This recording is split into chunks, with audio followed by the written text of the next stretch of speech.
Tena mamlese kunaniarana Nefa mamtuangidifa Muspara pisarane Karasana gamlane Silipinkendufundi Yenkelten sutawa Yeniya zamanadino Fallarana letale Senemis faranafkuwa Iferahana manape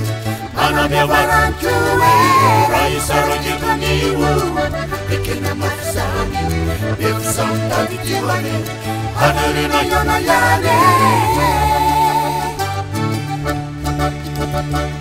Develo mafeti vituawe Develo mapata piona Develo mafeti vitiki Hadarina mula yona Develo mafeti vituawe Letimkiel katitiwa Develo masina wa Fakatramana kajibu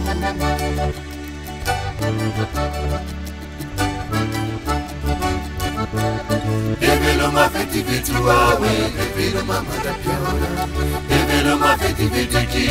Hadarina mula yona Develo mafeti vituawe Letimkiel katitiwa Develo masina wa Fakatramana kajibu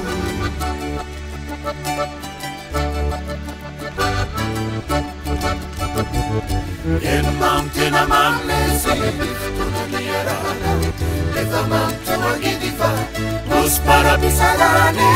Karasara kamlane Enkel nufundino Enkel ten sutra